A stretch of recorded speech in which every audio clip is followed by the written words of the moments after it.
And ladies and gentlemen, over the weekend, Joe Biden was in Eastern Europe and he decided to provoke Putin. He went on the aggressive when the world was hoping for talks and dialogue. America is clearly looking to keep the war alive and Russia is showing no signs of stopping. Who then is responsible for the escalation? And what is Putin's endgame? What is Biden's real intention? Let's debate. For free people refused to live in a world of hopelessness and darkness. We will have a different future, a brighter future, rooted in democracy and principle, hope and light, of decency and dignity, of freedom and possibilities. For God's sake, this man cannot remain in power. What he's done to these people, what does it make you think? He's a butcher. From saying Putin cannot remain in power to calling him a butcher, US President Joe Biden was aggressive during his visit to Poland. He lashed out at Putin at a time when the world was hoping for reconciliation or some talks. Many here in Ukraine have also asked this question: what is it that the US is really offering Ukraine, or is it that the US is only egging Ukrainians into this war? This community of democracy is blatantly autocratic regarding other members of the world community.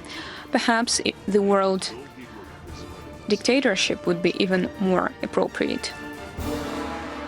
The fact of the matter is that the 6th round of talks are on. The situation is on tenterhooks, and Biden's comment may have just caused an escalation in the war at a time when the violence sees no end.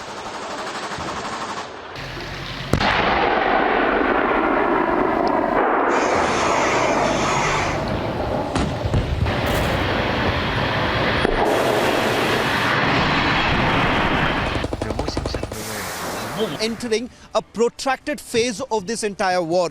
We are now reporting from a place called Brody. Now, Brody is just crossing a little the Lviv Oblast towards Kiev. This is a village area, but let me tell you why this is going to be very important. Because what we have seen in the last 48 hours is that considered safe havens in western Ukraine have now been attacked by Russia. In fact, they wanted to send across a message that not very far from where President Joe Biden was there, they carried out an attack, and now these are places that have constantly been attacked over the last few days, and there appears to be a change in tactics. America's allies are distancing themselves from Biden's comments, saying they wouldn't use those terms.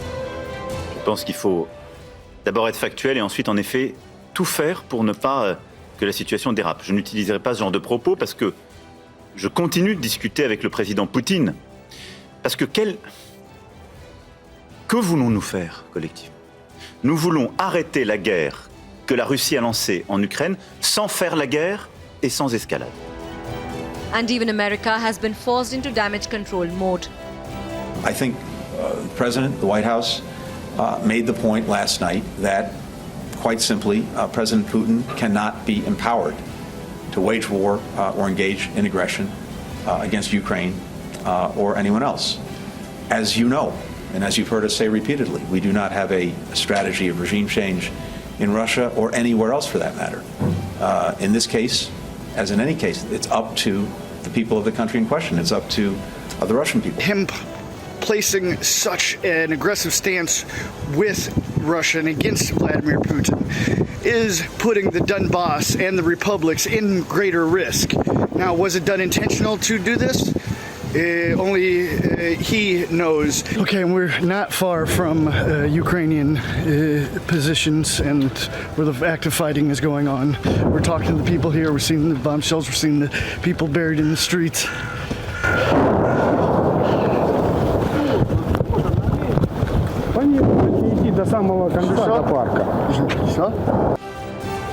The off-script comment by Biden has made the American intent clear. They want a long war.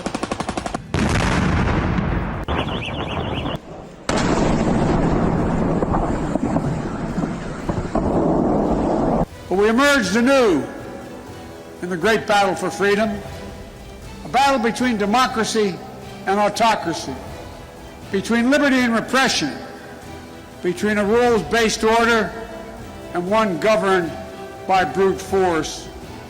In this battle, we need to be clear-eyed.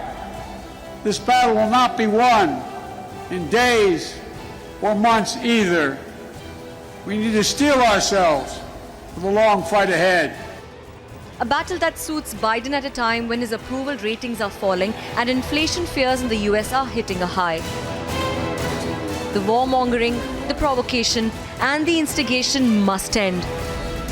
Let's debate.